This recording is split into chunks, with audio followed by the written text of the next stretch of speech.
नमस्ते, आप सभी का स्वागत है आज के इस कार्यक्रम में। और इस समय आप जानते हैं कि राजनीतिक परिदृश्य पूरी तरह से गरमाया हुआ है, इसलिए राजनीतिक चर्चा करने के लिए हमारे साथ हैं आज जाने-माने राजनीतिक विश्लेषक हर्ष कुमार जी। आपका स्वागत है हर्ष कुमार जी। नमस्कार दीक्षित जी। जी, स्वागतम। अब आप ये बताएँ मुझे कि ये इंडी अलायंस जो है इंडी-भिंडी अलायंस, पता नहीं क्यों ये अपने आप को इंडिया अलायंस बोलता है, क्योंकि इसका जो अंतिम शब्द ए है, वो तो अलायंस है, इसलिए इंडी अलायंस हुआ। तो ये जो इंडी अलायंस है, ये 3 मीटिंग कर चुका है और 3 मीटिंग के बाद में आपको ये किस स्थिति में दिखता है? जयपुर डायलॉग के सभी दर्शकों को मेरा नमस्कार। बहुत दिनों के बाद आपसे बातचीत हो रही है। और देखिए, आपने वो बात कही ना कि ये इंडिया अलायंस कहते हैं। दरअसल क्या है कि हमारे देश में इस तरह की आदत है। आप जैसे देखते होंगे कि बैंक अकाउंट्स के लिए कहते हैं ना आईएफएससी कोड, तो उसमें जो सी होता है वो तो ऑलरेडी कोड ही होता है। तो वो एक आदत पड़ जाती है लोगों को उसी तरह से बोलने की कि इंडिया अलायंस। और कुछ पत्रकारों ने तो हिंदी के कुछ अखबारों के क्लिप्स शेयर किए पिछले दिनों कि उसमें हिंदी के अखबार इंडिया को INDIA लिखने के लिए कितनी मेहनत कर रहे हैं।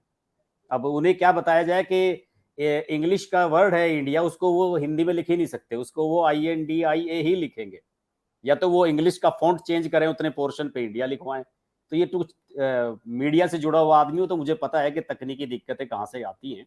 लेकिन सब लोग सोचते हैं कि इस तथाकथित ये जो इंडिया नाम इन्होंने लिया है कि इसके खिलाफ एक साजिश हो रही है, इसे लोग इंडिया के नाम से प्रचलित नहीं होने देना चाहते। लेकिन मैं जो आपने 3 बैठक का जिक्र किया इसका, मैंने तीनों बैठकों को लेकर इस पर लगातार वीडियो बनाए, कई वीडियो बनाए, आपने देखा भी होगा मेरा जो लास्ट वीडियो था। तो इसमें मैं देखता हूं कि एक जिसे कहते हैं ना कि त्रिभुज टाइप का बना। एक पहली मीटिंग हुई, फिर बिल्कुल हाइप हुआ, और ये जो तीसरी मीटिंग हुई है इसमें लोग ये जरूर कह रहे हैं कि साहब इसमें हमने ये कमेटी बना दी, वो कमेटी बना दी। लेकिन मेरा मानना है कि ये सबसे ज्यादा निराशाजनक है इन तीनों की तीनों बैठक में। और इस बैठक से पहले ही ममता बनर्जी लगातार ये दबाव बना रही थी कि साहब आप किसी भी तरीके से ये सीट शेयरिंग वाली बात फाइनल कराइए। देखिए वही बात है, जैसे कांग्रेस को पहले अरविंद केजरीवाल ने झुकाया था कि साहब हमें तो समर्थन दो आप राज्यसभा में, और ये सब जानते थे, कांग्रेस भी जानती थी कि समर्थन देने से होने वाला कुछ नहीं है, केवल सारा एक परसेप्शन का ही खेल था। तो अब ममता बनर्जी उसी तरह से जिद पर अड़ गई है। मुझे तो पता नहीं क्यों लग रहा है कि ममता बनर्जी इस इंडी अलायंस का पार्ट चौथी बैठक के बाद तो शायद नहीं रहेंगी, अगर चौथी बैठक में वो आ भी गई तो। वैसे तो उन्होंने ही प्रपोज किया है कि 2 अक्टूबर को दिल्ली में बैठक रखी जाए। अभी देखते हैं दिल्ली में बैठक होगी तो होस्ट कौन होंगे। मोस्ट प्रोबेबली मुझे लग रहा है कि शायद इस बार होस्ट का जिम्मेदारी जो है अरविंद केजरीवाल पर सौंपी गई है। कांग्रेस ऑलरेडी बेंगलुरु वाली बैठक कर ही चुकी है, तो मुझे लगता है कि अरविंद केजरीवाल तो होस्ट के नाते उसमें जरूर रहेंगे। लेकिन ममता बनर्जी प्रेशर बना रही है। और जैसे कि शो से पहले मेरी और आपकी बात हो रही थी कि ममता बनर्जी का जो आजकल माउथ पीस है वो द टेलीग्राफ बन गया है। उसे जी हाँ, जी हाँ। कलकत्ता में एक मेरे मित्र हैं पत्रकार, वहाँ प्रभात खबर में बहुत पुराने मित्र हैं मेरे, 25 साल से वो पत्रकारिता में है। तो मैं उनसे बात हो रहा था तो वो कह रहे हैं कि अब यहाँ पे पत्रकारों के बीच इसको कोलकाता का सामना बोलने लगे हैं, द टेलीग्राफ को। और संजय ये राउत कौन ये है? संजय राउत है फिरद हाकिम। अच्छा। फिरद हाकिम जो है वो संजय राउत हैं। और बताते हैं कि जो ब्रीफिंग होती है वो अभिषेक बनर्जी के दफ्तर से होती है। अब उस दिन की बात देखिए, तीसरी मीटिंग जब हो रही थी, लगभग 3-4 बजे के आसपास प्रेस कॉन्फ्रेंस चल रही थी। वो प्रेस कॉन्फ्रेंस तो थी नहीं, सेमिनार है, उसमें किसी का भी एक क्वेश्चन लिया नहीं गया। 2-3 पत्रकार यहाँ दिल्ली से गए थे, वो सब कह रहे थे कि यार इससे बढ़िया तो ना ही आते तो कोई फायदा तो था नहीं, यहाँ टीवी पे ही देख लेते, वहीं बैठ के सारा दिन खराब हुआ, फिर रात को फिर जाएंगे, कोई मतलब था नहीं। लेकिन ये है कि कांग्रेस वाले फ्री में लेके गए थे सबको, तो सब लोग चले गए, चलो खाना वाना खा आते हैं, मुंबई घूम आते हैं। कोई सिद्धि विनायक मंदिर घूम रहा था, कोई कहीं, किसी को कोई मतलब नहीं था इससे, सब अपनी अपनी बाइट्स देकर वापस चले आए।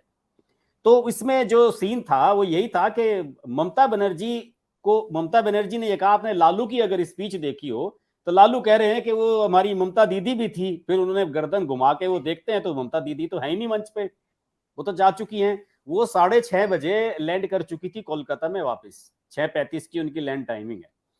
और उन्होंने, आप उस दिन का टेलीग्राफ उठाकर देखिए, पहले पेज पे जो हेडिंग है ऐसा लग रहा है कि जैसे ममता बनर्जी बोल रही हैं। हेडिंग था कि आप सीट शेयरिंग पर आइए, बात सीट शेयरिंग की कीजिए, और अंदर भी इसी तरह की ब्रीफिंग की गई है। और उसमें सबसे बड़ी ब्रीफिंग क्या की गई है, वामपंथियों के बारे में। ये जो सीताराम येचुरी और राजा ये सब लोग बैठे हुए थे, उन्होंने कहा कि अरविंद केजरीवाल ने 20 सेकंड के अंदर अपनी स्पीच खत्म कर दी, जो अंदर हो रही थी स्पीच, कमरे के अंदर जो सब अपनी बात कह रहे थे कि भाई शॉर्ट में बताओ, नट शेल में बताओ कि क्या क्या चाहते हो। तो अरविंद केजरीवाल ने कहा कि आप लोग जैसे करेंगे, आप सब बड़े हैं और जैसे कहेंगे हम लोग उससे सहमत होंगे, हमारी तरफ से खुली ऑफर है, आप लोग तय कर लें कि क्या तय करना है। तो उसके बाद बताया जाता है कि सीताराम येचुरी लंबी लंबी स्पीच दे रहे हैं, 25-25 30-30 मिनट बोल रहे हैं। तो बताते हैं कि उससे ममता बनर्जी बड़ी फ्रस्ट्रेट हो गई। उन्होंने कहा कि हमें प्रेस कॉन्फ्रेंस भी करनी है, उसके बाद सबको निकलना भी है। आप भाषण बजाया जा रही है, बाकायदा द टेलीग्राफ में लिखा हुआ है अंदर कि साहब ममता बनर्जी इस बात से नाराज हुई कि इतनी ज्यादा भाषणबाजी की क्या जरूरत है, आप बिल्कुल एकदम कट टू कट बात करिए, क्या करना चाहते हैं। लेकिन ऐसा हुआ ही नहीं और ममता बनर्जी वहां से उड़ गई। हालांकि मीडिया में बाद में खबरें ये आई कि जिस तरीके से पिछली प्रेस कॉन्फ्रेंस में लालू जी और नीतीश चले गए थे, ममता जी भी इसी तरह से चली गई। सबका बहाना तो एक ही था कि सब फ्लाइट थी सभी की। उस समय नीतीश कहकर चले आए थे मुझे मेले में जाना है, लेकिन वो मेले में उनके बिना कौन सा काम रुक रहा था ये बताइए। और मेले में करने के लिए जाना था उन्हें मेले में, मेला तो मे, एक महीने मे, तक चलता है वो। मेला तो मुंबई में लगा हुआ था ना, असली मेला तो वो था। हाँ, तो वो सब इस तरह की बातें हो रही थी उसमें। तो ये मुझे लगता है कि ये जो बैठक थी तीसरी, और इसमें खासतौर से जो मीडिया इस बैठक पर बड़ी आशाएं लगाए हुआ था, जो एक विरोधी टाइप का खेमा है दिल्ली में जिसे खान मार्केट गैंग कहा जाता है, उनमें से भी कुछ पत्रकारों की मैं ओपिनियन सुन रहा था जब वो डिबेट्स में आए। तो उन्होंने कहा कि भाई हमारे हिसाब से तो ये तीसरी बैठक जो है बड़ी निराशाजनक है, और ये जो कमेटियां हैं इनके बनाने का कोई मतलब नहीं है जब तक आप सीट शेयरिंग के फॉर्मूले पर बात नहीं करते। और दीक्षित जी मुझे एक बात और भी लग रही है अब तो, कि कोई चेयरमैन वगैरह इसका जो कहते थे कन्वीनर संयोजक वगैरह होगा, मुझे नहीं लगता कि अब कोई होने वाला है इसका। जैसे कि 89 में कभी वीपी सिंह का नाम और ये सब चीजें चल गई थी, चंद्रशेखर का नाम, तो मुझे नहीं लगता कि इसका कोई इस तरह का कोई फेस आएगा सामने। मुझे लग रहा है ये ऐसे ही चलने वाला। तो मेरे हिसाब से तीसरी बैठक बिल्कुल निराशाजनक थी जी। तो ये अगर तीसरी बैठक निराशाजनक है, चौथी बैठक में क्या होगा? चौथी बैठक के बारे में तो मैं जैसे शुरू में ही आपसे बता रहा था कि ममता बनर्जी ने साफ कह दिया है कि अब बैठक कहीं भी बुला लीजिए। वैसे बताया जाता है कि ममता बनर्जी ने ही 2 अक्टूबर का गांधी जयंती का वो दिया है, पता नहीं वो 2 अक्टूबर पे हो पाएगी या नहीं, मुझे तो इस पर भी संदेह है, क्योंकि इस पर अभी कुछ चर्चा यहाँ दिल्ली में तो कहीं है नहीं ना कोई इस तरह की। यहाँ तो सब G20 में सब लोग इन्वॉल्व हैं, तो उसका कुछ अभी लग नहीं रहा है। लेकिन यही है कि ममता बनर्जी की तरफ से खासतौर से ये प्रेशर है। देखिए इस पूरे इंडी अलायंस के बनने में कोई दिक्कत तो है नहीं। दिक्कत कहाँ आने वाली है, केवल 4 स्टेट में, वो तो आप जानते ही हैं, पश्चिम बंगाल, केरल और दिल्ली पंजाब।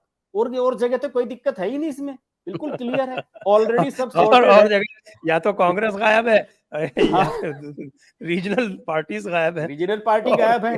राजस्थान, मध्य प्रदेश में, छत्तीसगढ़ में सब जगह कांग्रेस है, और बाकी यूपी में कांग्रेस को कोई पूछने वाला नहीं है। बिहार में अपना गठबंधन इसमें का एक ऑलरेडी बात सेटिंग हो और चुकी जो है वो बहुत दिखने वाली बात है कि जी। आम आदमी पार्टी जो है वो पूरे दम खम से चुनाव लड़ रही है, राजस्थान, मध्य प्रदेश, छत्तीसगढ़, तीनों में। हाँ, वो तो है ही। और आम आदमी पार्टी के तो संजय सिंह ने मीडिया के सामने एक दिन ये बात कही है, हालांकि वो बात कहीं छपी नहीं, मुझे बड़ा आश्चर्य हुआ इस बात का, कि संजय सिंह ने तो एक जगह पत्रकारों के बीच में ये भी कहा कि भाई ये जो इंडिया अलायंस बन रहा है 2024 के लोकसभा चुनाव के लिए बन रहा है, इसका विधानसभा से क्या मतलब है, हम तो विधानसभा चुनाव लड़ेंगे सारे के सारे। ये बात क्लियर कट है उनका। वो इस बारे में वो कह रहे हैं कि ये कोई फंडा नहीं है 2024 के लिए, केवल लोकसभा के लिए बात कीजिए आप हमारे से। वही वही बात चल रही है।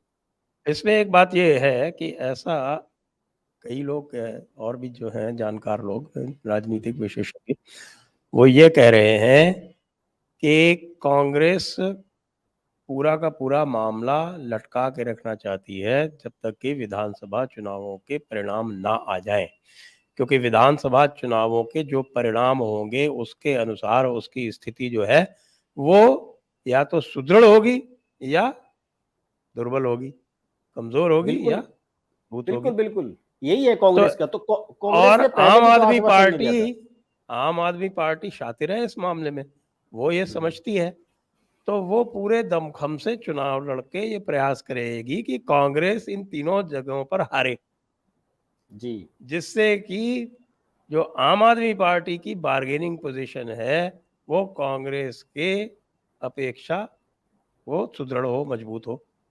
बिल्कुल सही बात इस है पर आपकी। आपका क्या विचार है? नहीं, ये तो है ही। आप दिल्ली विधेयक वाले मामले पे क्यों डिले किया जा रहा था? वो बिल्कुल पार्लियामेंट सेशन आ जाने तक वो क्लियर नहीं करना चाहते थे। उधर कर्नाटक चुनाव सब जगह उन्होंने देख लिया कि कहाँ पे क्या हो रहा है। और कर्नाटक चुनाव जीतने के बाद तो हौसला कांग्रेस वालों का बड़ा बढ़ गया है। तो उन्हें तो ऐसा लग रहा था कि अगर हम इतने समय पहले, और केजरीवाल ने लगभग 2 महीने तक कोशिशें की अपनी, मई जून पूरा लगे रहे, जुलाई में सेशन था, तो वो पूरी कोशिश करते रहे कि भाई कांग्रेस वाले आश्वासन दे दें। लेकिन वो आश्वासन कब होता है? 20 जुलाई से शुरू हुआ था सेशन, और 18 तारीख को या 17 तारीख को कांग्रेस ने कहा कि ठीक है, कर लेंगे हम, आप सपोर्ट कर देंगे। और वो तो उस समय सपोर्ट करना ही था वैसे भी, क्योंकि अगर सपोर्ट नहीं करते, बायकॉट करते, तो भी मैसेज यही जाता कि साहब मोदी का सपोर्ट कर दिया कांग्रेस ने। तो वो तो उस स्थिति में तो कांग्रेस जाना ही नहीं चाहती थी। और आपकी बात ये बिल्कुल सही है। और ये जो अभी आपने बात कही है कि इन 3 स्टेट में ये डिरेल करना चाहते हैं कांग्रेस को, तो मुझे तो पता नहीं क्यों, अभी शुरुआत में मुझे नहीं लग रहा था, लेकिन पिछले 2 दिन से मुझे लगने लगा है कि पता नहीं, क्या पता लोकसभा चुनाव जल्दी होने जा रहे हो, मोदी जी की दूसरा तीर ये भी हो। लेकिन मुझे नहीं लगता इसका कारण, क्योंकि यदि लोकसभा चुनाव जो है उसका जल्दी कराने का या देर से कराने का किसी स्पेशल सेशन से कोई लेना देना होता नहीं है। हाँ, वो आप भी तो है। जानते हैं कि कैबिनेट जो है वो सीधे रेकमेंड कर सकती है राष्ट्रपति को कि चुनाव जल्दी कराए जाए, लोकसभा डिसॉल्व की जाए। तो ये तो कैबिनेट का अधिकार है। इसके लिए स्पेशल सेशन बनाने का नहीं, बुलाने का कोई कोई हाँ, कोई स्पेशल कारण नहीं सेशन है। पे तो मैं बात कह भी नहीं रहा हूँ, दूसरी स्पेशल बात सेशन का तो मतलब नहीं है। दूसरी बात जो मैं इसमें ये कहना चाहता हूँ वो ये है कि आपको लगता है कि राम मंदिर का उद्घाटन किए बिना सरकार जो है वो चली जाएगी चुनाव में? वही वही मुझे नहीं लगता। वही एक मेन चीज है जो सब लोगों को इसमें करता है, लेकिन और एक राम। एक और भी बात है इसमें कि उनको एक 1 फरवरी को उनको बजट पेश करना है, तो बिना बजट पेश किए क्यों जाएंगे? पिछली बार भी उन्होंने हाँ, बजट पेश किया था और पूर्ण बजट पेश किया था, आपको याद हो, जिसके ऊपर बिल्कुल। विरोधी दलों ने बड़ा हल्ला गुल्ला मचाया था, ये कहा कि साहब की हम्म। ये तो वोट ऑन अकाउंट होना चाहिए था, इसको पूरा बजट क्यों पेश कर दिया, इत्यादि इत्यादि। लेकिन उन्होंने पूरा बजट पेश किया था बिल्कुल सही और बात है इस आपकी। बार और भी वो पूरा बजट पेश करने का जो अवसर है वो हाथ से जाने देंगे? मुझे बिल्कुल नहीं लगता। तो ये जो इन्होंने किया है, खास तौर से जो एक्स प्रेसिडेंट रामनाथ कोविंद जी की अध्यक्षता में जो कमेटी बनाई है, ये तो इनको डाइवर्ट करने की एक टैक्टिक्स है कि तुम तो इसमें उलझे रहो, हम कुछ और कर जाएंगे। और ये भी हो सकता है कि उसमें कुछ भी ना हो, कुछ या भी ना फिर हो। कोई एक चीज हो सकती है, तो वो विमेंस रिजर्वेशन हो सकता है, क्योंकि वो राज्यसभा से पास होकर पड़ा पास हुआ है। है, लैप्स तो हुआ नहीं है, वो राज्यसभा वाला लैप्स होता नहीं है, आपको भी पता है। हाँ, नहीं, इसमें तो दिल्ली में तो खासतौर से जो पार्लियामेंट कवर करने वाले पत्रकार हैं, उन लोगों का तो यही कहना है कि इसमें एक तो चंद्रयान वाला मामला चलेगा, G20 वाला होगा इसमें, जो मेन हाइलाइट्स हैं वही इसकी यही रहने जा रही हैं। और अभी तो एजेंडा खैर आना बाकी है। एजेंडा सांसदों को मिल जाएगा तो फिर तो बहुत सारी चीजें सामने आ जाएंगी। और आपने ये बात बिल्कुल सही कही है कि मोदी जी का ट्रेंड नहीं रहा है। इवन आप देखिए किसी छोटे से छोटे स्टेट में भी, यहाँ पे चुनाव पहले कराने की पूरी पूरी स्थिति उत्तराखंड में भी बन रही थी कि वहां भी पहले चुनाव कराए जा सकते हैं। कई जगह इस तरह की स्थिति बनी, लेकिन इन्होंने नहीं कराए। जब वहां वो त्रिवेंद्र, वो दूसरे वाले तीरथ सिंह रावत बने थे और उनके पास वो थी नहीं मेंबरशिप, वो लोकसभा के सांसद थे, तो उस समय भी बड़ी यहाँ चर्चाएं हुई थी कि शायद यहाँ के चुनाव ही पहले करा दिए जाएंगे, लेकिन नहीं कराए। 3 3 चीफ मिनिस्टर बदल दिए। तो वो तो अपना पूरा टाइम तो पूरा लेते हैं।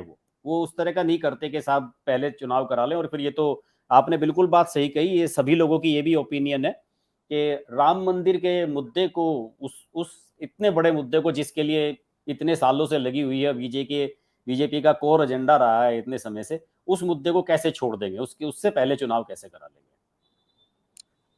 एक बात ये भी आई कि इस इंडिया अलायंस की बैठक में जो राहुल गांधी कूद के अडानी के ऊपर प्रेस कॉन्फ्रेंस करने चले आए थे, उसको लेकर भी ममता बनर्जी हैं वो रुष्ट हो गई। और इस इंडिया अलायंस के कई सारे ऐसे घटक हैं जो अडानी के ऊपर चुनाव नहीं लड़ना चाहते, वो रफाल की स्थिति देख चुके हैं और उनको ये पता है कि भाई ये जो अडानी वाला जो मामला है, ये राहुल गांधी के दिमाग का फितूर के अलावा और कुछ है नहीं। आपने देखा कि अभी-अभी जब ये आपके ये ओसीसी रिपोर्टिंग प्रोजेक्ट ने जब फिर से अडानी के ऊपर प्रहार करने का प्रयास किया, तो वो पूरी तरह से टाई-टाई फिस हो गया। देखिए, इसमें जो खबरें हैं, इसमें खबर ये थी कि अभिषेक बनर्जी और राहुल गांधी के बीच में बातचीत चल रही थी लगातार इस मीटिंग को लेके। और ये बताया जाता है कि जिस दिन राहुल गांधी ने प्रेस कॉन्फ्रेंस की एक दिन पहले, वो किसी के भी एजेंडे में नहीं थी और इस पे सबसे ज्यादा ऐतराज वहां पे अभिषेक बनर्जी ने ही जताया। ममता बनर्जी भी नाराज हुई, उन्होंने कहा कि भाई ये तो हमारे किसी एजेंडे में नहीं था। और आप एक तरह से ऐसा लग रहा है कि जैसे इंडी अलायंस ने ये प्रेस कॉन्फ्रेंस की है। और आप जानते हैं कि कांग्रेस वाले अब फिलहाल इसी चक्कर में लगे हुए हैं कि किसी भी तरह से लाइमलाइट अपने ऊपर रखी जाए। और उससे पहले 2-3 बड़े ब्लंडर भी हुए थे। इन्होंने वो लोगो टाइप का बना दिया था, एक पोस्टर जारी कर दिया जिसमें केजरीवाल को हटा दिया गया था। तो बहुत सारी चीजें, कई छोटी मोटी घटनाएं इस तरह की हुई कि कांग्रेस की स्थिति को लेकर लोग वहां पर आशंकित थे कि ये कांग्रेस वाले कर क्या रहे हैं। और उसमें एक महत्वपूर्ण बात यह भी रही कि कांग्रेस ने जो ये कमेटियां वमेटियां बनी है, इसमें जो अपना रिप्रेजेंटेशन एक एक लोगों का रखा है कि साहब हम यहाँ पे बिल्कुल कॉम्प्रोमाइजिंग पोजीशन में है, हम कोई बहुत बड़ी फोर्स नहीं बनना चाहते, तो वो एक टोकन के रूप में उन्होंने ये दिखाने की कोशिश की कि कांग्रेस इस पर कोई दबाव नहीं बना रही है। और अडानी के मुद्दे को लेकर तो सबसे पहले तो शरद पवार ही खिलाफ हैं। शरद पवार का तो आप जान ही चुके हैं, एनडीटीवी को इंटरव्यू देके कंडम किया था उन्होंने, स्पेशली राहुल गांधी को कंडम करने के लिए वो इंटरव्यू दिया था। उसके बाद शरद पवार ने किसी को इंटरव्यू ही नहीं दिया कि अडानी के चैनल को इंटरव्यू दे देता हूं, और अडानी का मामला वहीं फुस कर दिया। और अडानी के साथ तस्वीर ममता बनर्जी शेयर कर चुकी हैं कई बार, जब वो इन्वेस्टमेंट के लिए वहां गए थे। अशोक गहलोत भी मुझे नहीं लगता कि अब इस बात को ज्यादा लेकर इंटरेस्टेड होंगे, चुनाव नजदीक आ रहे हैं, सभी को पैसा चाहिए, तो कौन इस पंगे में पड़ना चाहेगा। लेकिन राहुल गांधी का देखिए, मुझे कई बार क्या लगता है कि राहुल गांधी के जो पिता थे स्वर्गीय राजीव गांधी, जिस तरीके से वो फोर्स वगैरह के मामलों में उनकी इमेज डेंट हुई, उन्हें लगता है कि इमेज को डेंट कर दीजिए किसी भी तरीके से मोदी की, क्योंकि मोदी की जो पर्सनल इमेज है उस पर कोई अभी दाग नहीं लग पा रहा है। ठीक है, आप उनके जो नीचे रहने वाले हैं उनके बयानबाजियों को लेकर, उनकी किन लोगों से वो मिलते जुलते हैं, इन सब चीजों को लेकर आप सवाल उठा सकते हैं कि साहब नितिन गडकरी ने मुंह फेर लिया नरेंद्र मोदी से, उस पर आप सवाल उठा सकते हैं। लेकिन इन सब चीजों से जनता पे कोई फर्क नहीं पड़ता, वोटर इनसे प्रभावित नहीं होता। तो उनकी तो पिछले 10 साल से वो राफेल वाला मामला भी आपने जो कहा वो वही था कि किसी भी तरीके से एक डाउट क्रिएट कर दिया जाए नरेंद्र मोदी के बारे में, और वो ये कर नहीं पा रहे हैं। तो ये तो सबको लग ही रहा है कि ये दूसरा राफेल ही साबित होगा। एक बात और देखने में आई कि ये जब इन्होंने अभी ये ओसीसी रिपोर्टिंग प्रोजेक्ट जो है इनका, इसकी जो रिपोर्टिंग हुई, वो जो इनका जो नॉर्मल जो इनका जो टूल किट है, वो नॉर्मल टूल किट आप जानते हैं, न्यूयॉर्क टाइम्स है, वॉशिंगटन पोस्ट है, बीबीसी है और वॉल स्ट्रीट जर्नल है, ये सब इनके नॉर्मल टूल किट के पार्ट हैं। तो आपने देखा कि ये नॉर्मल टूल किट वालों ने बिल्कुल इसको नहीं उठाया और इनको 2 नए लाने पड़े, दी गार्डियन और दी फाइनेंशियल टाइम्स, जिनको तो मुझे लगता है कोई 2-4 लोग भी भारत में नहीं पढ़ते होंगे। और जो आपके इंटरनेशनल रिपोर्टर्स हैं, वही इसको यदि पढ़ते होंगे तो पढ़ते होंगे। न्यूयॉर्क टाइम्स और इकोनॉमिस्ट और टाइम और इस तरह के जो हैं वो तो फिर भी लोग जो हैं वो थोड़ा बहुत पढ़ते हैं।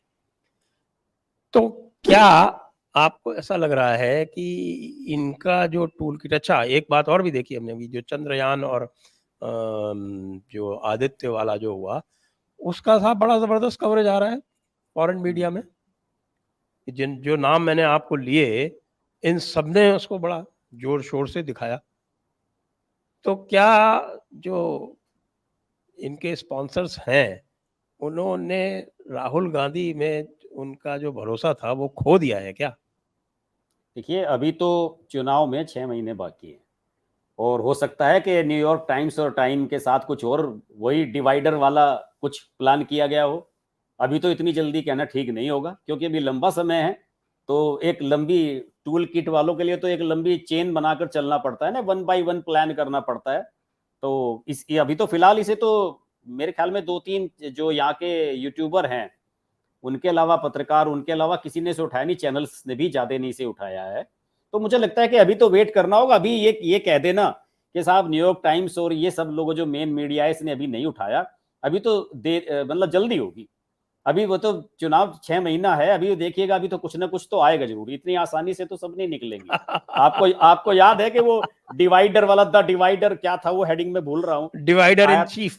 डिवाइडर इन चीफ, वो जो आया था। डिवाइडर। तो उस तरह की चीजें भी तो होंगी ना। तो अभी तो समय है। अभी तो ये अडानी वाला मुद्दा था, तो इसलिए सोचा होगा कि यार शुरू में ही अगर अडानी वाला मुद्दा न्यूयॉर्क टाइम्स से कहलवा देंगे या वो वाशिंगटन पोस्ट से, तो वो ठीक नहीं रहेगा। अभी होगा कुछ ना कुछ उसमें। मुझे नहीं लगता कि अभी ये सब इतनी आसानी से बैठेंगे। और जॉर्ज सोरोस अभी एक्टिव हैं, लगे हुए हैं। एक्टिव तो है, लेकिन बड़ा अब उनकी जो इफेक्टिवनेस थी वो काफ़ी कम हो गई दिखती है, क्योंकि उनका जो पूरा का पूरा प्लान था वो चला नहीं। देखिए, अब पिछले चुनाव में और इस चुनाव में बहुत चीजों का फर्क भी आ गया। आज भी देखिए सेंसेक्स जो है वो ऊपर जा रहा है। हाँ। 240 पॉइंट आज भी अप है। वो दूसरा वाला मामला नहीं चला। ये बात आप सही कह रहे हो कि ये जो ताजा रिपोर्ट इन्होंने हंगामा करने की कोशिश की, और इसमें तो रवीश कुमार भी जो है वो हिंडन नदी में नहीं उतरे, हिंडनबर्ग रिपोर्ट ढूंढने के लिए। वो वरना उतर जाते हैं कहीं गटर वटर में वो तो नीचे। अपनी डॉक्यूमेंटरी अलग बना रहे हैं ना, वो उनकी तो डॉक्यूमेंट्री का ट्रेलर हाँ, आया, देखा होगा आपने। वो हाँ रिलीज हो चुकी है, वो शायद वहाँ अमेरिका में रिलीज हो गई है। वो बनी, वो तो उसी को प्रमोट करने के लिए गए थे, और वो गटर में प्रमोट किया था, वहाँ फ्रांस के गटर में, पता नहीं कहाँ कहाँ घूम के आए, न्यूयॉर्क गए। अभी आपको मैं बताऊं कि आप ये जो जॉर्ज सोरोस वाला मामला कह रहे हो, आप जॉर्ज सोरोस वाला मामला इस बार सर दूसरे तरीके से सामने आएगा। पिछले चुनाव में और इस चुनाव में जो आप और हम जैसे यूट्यूबर्स हैं, इनका बहुत बड़ा फर्क है। 2019 के और इस चुनाव में जो बीच में जो एक वैक्यूम था, जो एक बहुत बड़ा गैप था, उसको जिस तरीके से सोशल मीडिया और आप जैसे हम जैसे यूट्यूबर्स और दूसरी तरफ से भी दोनों साइड से जो यूट्यूबर्स आए हैं, इन्होंने बड़ा कवर किया है। और अब ये केवल मेन मीडिया पे ये आधारित नहीं रह गया है। ये नहीं है कि आपको केवल किसी मेन अखबारों में, गार्डियन में ही छपवाना है या उसमें ही छपवाना है।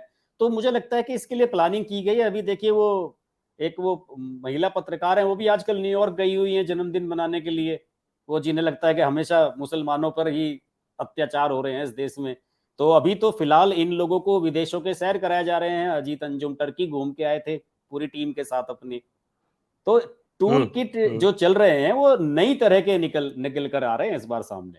अभी फिलहाल यूट्यूबर, सोशल मीडिया इन्फ्लुएंसर्स, इन पर ज्यादा ध्यान दिया जा रहा है। वो डिवाइडर इन चीफ आएगा, आप याद रखिए उसको, मेरी बात, आप आएगा जरूर कुछ ना कुछ। हाँ, लेकिन उससे कोई अंतर पड़ता दिख नहीं रहा। मुझे लग रहा है कि 2019 में जो इनका जो फेलियर हुआ, स्पेक्टेकुलर फेलियर जिसको हम कह सकते हैं, रफाल के साथ में, क्योंकि रफाल में तो पूरी दुनिया लगी हुई थी, आपको भी पता है। लोगों के खुद के इंटरेस्ट थे, जो उनके डिफेंस के इंटरेस्ट थे, वो सब थे। वो सब होते हुए भी वो हाँ, कुछ नहीं कर पाए। हथियारों के डीलर वगैरह ये सब लोग लगे रहते हैं। सब लोग लगे हुए थे। तो इस बार तो आप देखें कि जो ये आपके रफाल एम वाली जो डील हुई, उसके बारे में कोई कुछ नहीं बोला। कोई जिक्र नहीं राहुल हुआ, गांधी कहीं भी कुछ नहीं नहीं। बोले। कोई नहीं बोला। उसमें उसमें सर एक फैक्टर ये भी था कि आप वो, उसमें थोड़ा सा देश वाला भी मामला जुड़ जाता है कि आप जो हमारी फौज है, हमारी वायुसेना है, आप एक तरह से उस पर भी सवाल उठाते हैं। तो मुझे लगा होगा कि इनके थिंक टैंक ने, सब लोगों ने कहा होगा कि यार ये सब मुद्दा चलने वाला है नहीं। अडानी वाला मुद्दा तो वही है, हिट एंड रन वाला, कि वो कहो और भाग जाओ, कहो और भाग जाओ आप। वो तो उसी तरह का मामला है कि जैसे अरविंद केजरीवाल कभी कुछ भी कह देते हैं, फिर माफी मांग लेते हैं अंदर जाकर। तो ये उसी तरह का मामला है। तो आएगी तो चीज कुछ ना कुछ और निकल कर, लेकिन किस रूप में आएगी, मुझे अभी इसे लेकर संदेह है। देखिए, एक छोटी सी घटना हुई दिल्ली में पिछले दिनों, उस पर बहुत कम लोगों ने ध्यान दिया। कि इन्होंने ये जो सिक्स जस्टिस फॉर क्या है वो, उस एसजेएफ वाले, उन्होंने वहां वो जो मेट्रो स्टेशन सिक्स पर फॉर वो जस्टिस। हाँ, उन्होंने वो जो लगवा दिए वहां पे मेट्रो स्टेशन पे नारे लिखवा दिए, और वो पन्नू वहां से क्लेम कर रहा है कि हमने लिखवाया है। इस मामले में को थोड़ा सीरियसली लिया जाना चाहिए था। हो सकता है कि इस तरह की हरकतें हों। इस तरह की हरकतें तो बताते हैं लोग कि उस समय जब भिंडरावाला अपने पीक पर था जब नहीं हुई थी, अब हो रही है। तो दूसरी तरह की चीजें हो रही हैं, उनका थोड़ा सा स्वरूप बदल गया है। हो सकता है कि इस तरह की हरकतें हों आने वाले समय में, कुछ और प्रोपगेंडा क्रिएट करने की कोशिश की जाए, क्योंकि अब की बार तो दिल्ली वाले पूरी तरह से इन्वॉल्व है, अरविंद केजरीवाल एंड पार्टी इसमें। पंजाब की सरकार बनी गई है, फंडिंग की कोई कमी होनी नहीं है इस बारी में। जी हाँ, जी हाँ, जी हाँ, वो तो है। अ, अब एक चीज़ और देखने में आई कि इसी पर जिस समय ये अडानी वाला जो उठाने का प्रयास किया गया, उसी समय राहुल गांधी जाते हैं लद्दाख, और वहाँ से फिर वो एक तरह से चीन के फेवर में प्रोपेगेंडा करते हैं।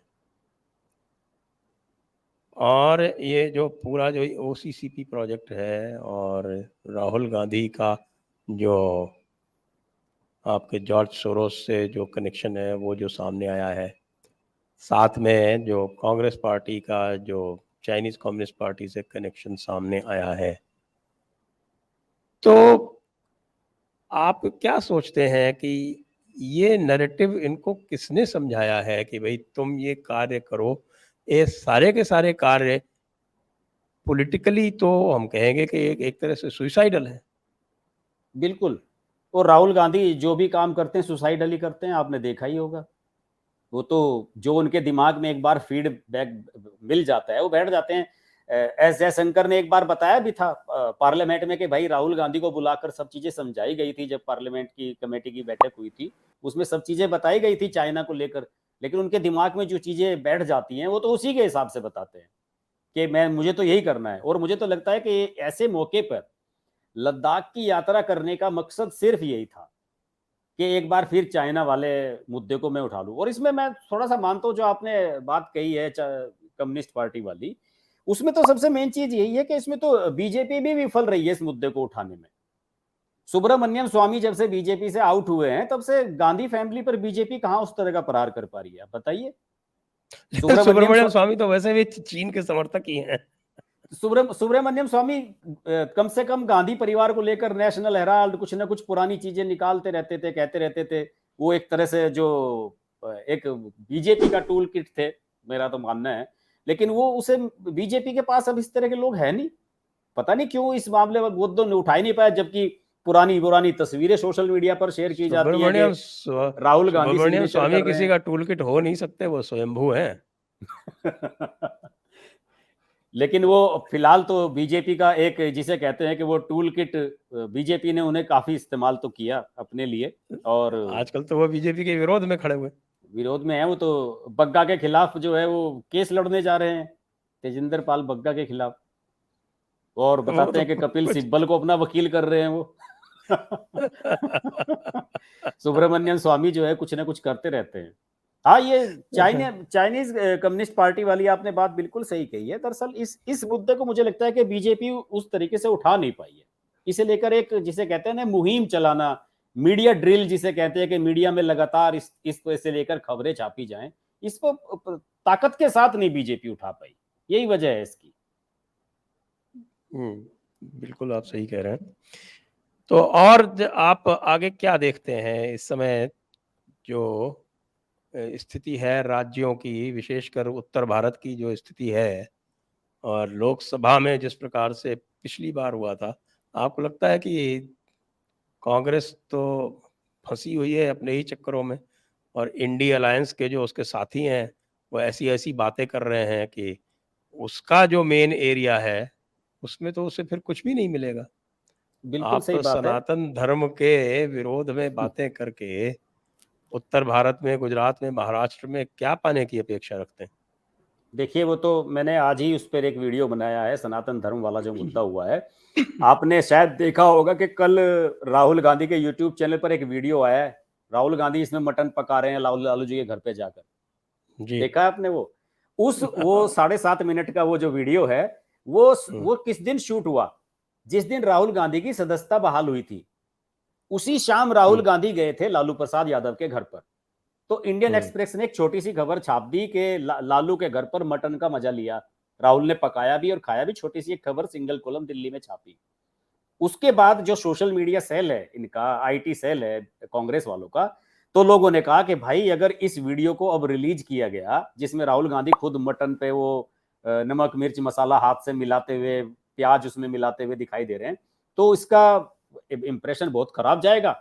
क्योंकि जो हिंदुओं में भी जो मटन चिकन खाने वाले, नॉनवेज खाने वाले हैं, सावन में वो भी हाथ नहीं लगाते इसको, प्याज को हाथ नहीं लगाते हैं। और आप इस तरह का अगर आप वीडियो डालोगे तो इसका इंप्रेशन खराब जाएगा। इसलिए सावन खत्म हो जाने के 1-2 दिन के बाद ये वीडियो एडिट करके डाला गया और इसमें पूरी तरह से लालू प्रसाद यादव को हाईलाइट किया गया। क्योंकि राहुल गांधी पे बैक करना चाहते हैं कि जो जेस्चर राहुल गांधी के प्रति बार बार दिखा रहे हैं लालू प्रसाद यादव, कह देते हैं कि भाई दूल्हा दूल्हा आप शादी कर लीजिए, कह देते हैं। अभी इस मीटिंग में कह दिया, जो मुंबई वाली मीटिंग है, कि हम आपके साथ हैं, राहुल जी आप पूरी ताकत के साथ लड़िए। वो तो एक तरह से इंडिया अलायंस का फेस बना के चल रहे हैं इनको। तो ये तो जो चीज खून में होगी ना दीक्षित जी, वो तो सामने आएगी। देखिए मंदिर से, पूजा पाठ से गांधी परिवार का नेहरू जी के समय से ही कोई नाता नहीं है। ये तो लोग तो उससे पूछते हैं भाई तुम तो बड़े हिंदू बने घूमते हो, मंदिर जाते हो, ये करते हो, और रक्षाबंधन पे राखी नहीं बंधवाते हो क्या? बिल्कुल सही बात है। और ऐसी स्थिति में जब आप ये कह रहे हो कि मैं अपनी बहन के लिए मटन जरूर लेके जाऊंगा, अगर मैं मटन लेके नहीं गया तो मेरी बहन नाराज हो जाएगी, और फिर उसके प्रियंका के मटन खाते हुए वीडियो भी डाली गई है उसमें। तो ये तो हिंदू ये सनातन उत्तर कल्चर। प्रदेश से चुनाव लड़ने जा रहे हैं। कल समाचार चल रहा था कि साहब की ये 3 लोग जो हैं, सोनिया गांधी और प्रियंका गांधी और राहुल गांधी, तीनों उत्तर प्रदेश से चुनाव लड़ेंगे। क्या सोच के लड़ेंगे? नहीं नहीं, मुझे तो इस बार ये लग रहा है कि पूरे गांधी परिवार का ही सफाया यहां से ना हो जाए। वरुण गांधी, मेनका गांधी की भी स्थिति खराब है। वरुण गांधी का कोई तय वरुण नहीं गांधी है को कि तो वो टिकट नहीं लड़ेगा। मिलेगा, ये पक्की बात है। वो तो टिकट तो मिलना ही नहीं है, लेकिन वो उसने क्या किया है, वरुण गांधी ने पिछले 3-4-5 महीनों से वहां पे अपनी जो जैसे कहते हैं ना कि इंडिपेंडेंट कैंडिडेट की तरह से कैंपेन करना शुरू किया है। वो जगह जगह वो लगा रहे हैं कैंप। तो क्योंकि अब 10 साल से सांसद हैं तो चेले चपाटे मिल जाते हैं काम करने वाले। तो वो उस तरह का एक टेस्ट करने की कोशिश कर रहे हैं कि अगर मैं बिना बीजेपी के बैनर के लड़ूं, बिना मैं किसी सिंबल के लड़ूं, तो क्या स्थिति बनेगी। तो मुझे तो लग रहा है कि इस बार ना सिर्फ सोनिया, राहुल, वरुण, मेनका, मुझे लग रहा है पूरा गांधी परिवार ही यूपी से साफ हो जाएगा। ये शायद आखिरी चुनाव हो गांधी परिवार का किसी भी तरीके से। मेनका गांधी को तो वैसे पीलीभीत ऑफर किया गया है, तो अब मेनका गांधी को ये चूज करना पड़ेगा। देखिए पिछली बार क्या हुआ था कि सुल्तानपुर से इनको छोड़ के भागना पड़ा था श्रीमान जी को। तो हारने के चांस थे इसके तो वहां। पूरे 100% हार था वो तो। हम्म। मेनका गांधी ने सेक्रीफाइस किया और फिर मेनका गांधी बड़ी मुश्किल से 15,000 वोट से जीती थी, जो पूरे उत्तर प्रदेश में जो बीजेपी के सांसद जितने जीते थे 62 से, और 2 आपके अपना दल वाले 64 जो थे एनडीए के, उनमें से सबसे कम अंतर से जीती थी मेनका गांधी, और वो अपने पुत्र के कर्मों के कारण। और ये पुत्र के कर्म पीलीभीत में भी जो है, तो पीलीभीत में तो इनको थोड़ा एडवांटेज के, एक तो बीजेपी का बड़ा वहाँ पर वोट है, और उसके अतिरिक्त वहाँ पर कुछ सिख वोट भी है, तो हाँ, वो वो भी मेनका इनको, को सिख मानते हैं सब, पंजाबी सिख वोट जो है फैमिली से हैं। वो हाँ। भी इनको मिल जाता है। हालांकि वो बहुत अधिक नहीं है, हाँ, कुछ नहीं कोई है इसमें। हाँ। 3-4% का कोई वोट है वो। हम्म। लेकिन ये तो आपकी बात सही है कि गांधी परिवार, अच्छा ये अमेठी से तो जीत नहीं सकते, स्मृति ईरानी ने पूरा अपना दबदबा जमा रखा है। रायबरेली में अदिति सिंह को वोट मिला तो सोनिया गांधी को भी नहीं जीतने देगी वो। बिल्कुल बिल्कुल। और अमेठी के बारे में आपको मैं प्रियंका एक और गांधी कहाँ बताऊं। से लड़ेंगी पता नहीं, बनारस से लड़ेंगी या आप कह रहे हैं फूलपुर से लड़ेंगी? नहीं नहीं नहीं नहीं, वो अभी अभी नहीं, बनारस से तो हिम्मत नहीं है लड़ने की। वो देखिए उस समय मैसेज इस तरह का दिया जाएगा जैसे कि मोदी जी की चर्चा है कि वो साउथ की किसी सीट से लड़ सकते हैं। और मोदी जी 2 सीट से तो लड़ेंगे नहीं, आप ये तय मान लीजिए। अगर वो साउथ में जाएंगे तो फिर साउथ से ही लड़ेंगे। तो ऐसा उस समय प्रोपगेंडा एक बना सकते हैं कि साहब प्रियंका के बनारस से आने की खबर सुनकर मोदी जी यहाँ से छोड़ के भाग गए, जैसे कि अजय राय ने बयान दे दिया अभी अध्यक्ष बनने के बाद। तो कुछ उस तरह की ये नरेशन कुछ इस तरह की बना लें तो अलग बात है। अमेठी में भी सेम यही पोजीशन है दीक्षित जी, कि अगर राहुल गांधी 2 जगह से पर्चा भरेंगे, वायनाड से भी और अमेठी से भी, तो अमेठी निश्चित हारेंगे। वहां के कई पत्रकारों से मेरी बात हुई है, कुछ वहां के बीजेपी के प्रवक्ताओं से भी मैंने जो ग्राउंड रिपोर्टिंग करते हैं उनसे बात की। उन्होंने कहा कि एक ही कंडीशन है कि राहुल गांधी सिर्फ और सिर्फ कह दे कि भाई मैं तो अमेठी का ही हूं, अमेठी से ही लड़ूंगा, कहीं नहीं जाऊंगा, तब तो कहीं फाइट में आते हैं वो, वरना हार तय है अगर 2 जगह से लड़ेंगे तो। तो स्थितियां जो है वो बड़ी रोचक बन रही हैं, और इन रोचक स्थितियों को हमें लगातार इनके ऊपर दृष्टि तो रखनी ही है। और मुझे ये भी नहीं समझ में आ रहा कि ये जो कांग्रेस वाले जो हैं वो इस इंडी अलायंस से किसी भी प्रकार का कोई लाभ प्राप्त कर भी सकते हैं या नहीं कर सकते हैं। मुझे तो इस पे बहुत अधिक संदेह है। देखिए, कांग्रेस पिछली तो बार घाटे जब में ही ये रहेगी। जीते थे, इन्होंने तमिलनाडु से इनकी 8 सीटें थी, और केरल से ये 15 सीट लेके आए थे, 14 या 15 सीट। अलायंस की तो 16 सीट थी इनके। 15 थी इनकी। और हाँ जी, तो आपके टोटल 53 सीट में से तो 23 सीटें तो यहाँ से आ गई। बाकी जो बची थी उससे जो बाकी जो 30 सीटें थी उसमें से 10 सीटें इनकी आई पंजाब से। 10 सीटें ये पंजाब से जीते थे। तो इस बार पंजाब साफ है। तमिलनाडु का रिपीट तो होगा नहीं, पिछली बार तो सारी की सारी सीटें जीत ली थी इनके अलायंस ने, तो एक वो एक रिपीटिशन का कोई एक संभावना है नहीं। एक मैं आपको मजेदार केरल की एक बात बता देता हूँ, वो छोटी सी बात है, ज्यादा समय नहीं लूंगा। एक पत्रकार है, मेरी उनसे बात हो रही थी, तो मैंने उनसे कहा कि भाई केरल में कैसे होगा। तो उन्होंने कहा कि सीधी सी बात है, 20 सीटें हैं, 10 ये लड़ लेंगे, 10 वो लेफ्ट वाले लड़ लेंगे। तो मैंने कहा उस स्थिति में क्या होगा, कि उन्होंने कहा कि उस स्थिति में होगा ये कि हर सीट पे बीजेपी नंबर 2 हो जाएगी ऑटोमेटिकली।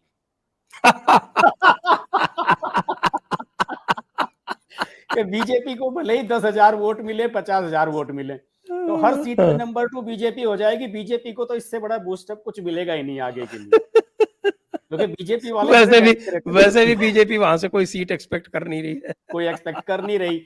तो उनका ये मानना है कि जहां लेफ्ट वाला होगा तो वहां कांग्रेस का कैंडिडेट नहीं है, तो बीजेपी वाला आ जाएगा नंबर 2 पे। ऐसे ही जहां लेफ्ट वाला होगा वहां कांग्रेस वाला नहीं है, तो वहां बीजेपी नंबर 2, चाहे भले ही उसे 10-10, 15-15 हजार वोट मिले, लेकिन नंबर 2 पे बीजेपी के आने के लिए वो। और देखिए, आप तो जानते हैं कि आरएसएस का तो जो गढ़ रहा है कभी, जैसे कि मैंने पुरानी किताबों में पढ़ा है, और जिस तरह से शाखाएं कभी केरल में चलती थी, और जिस तरीके से तमिलनाडु की जो कल्चर को जिस तरह से बार बार नरेंद्र मोदी जी हाईलाइट कर रहे हैं कि साहब सिंगोल रखा जाएगा, वहां के पुजारियों को बुलाया जा रहा है, काशी तमिल संगमम किया गया है, तो 2 स्टेट पर उनकी बड़ी नजर है।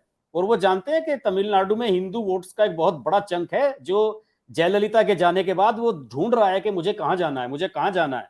एक विकल्प के बनने की स्थिति में नजर आ रहे हैं ये लोग। हाँ, केरल में थोड़ी सी दिक्कत होगी, लेकिन ये बात मजेदार लगी मुझे उनकी, कि अगर ऐसा गठबंधन होता है तो वहां पे केरल में नंबर 2 हो जाएगी बीजेपी इस बार। जी। Okay okay okay. चलिए, बहुत अच्छा है। तो अब ये चर्चा जो है इसी बिंदु पर हम समाप्त करेंगे। जी। तो आपका बहुत बहुत धन्यवाद, दर्शकों का बहुत बहुत धन्यवाद। जय हिंद, जय भारत, वंदे मातरम। नमस्कार।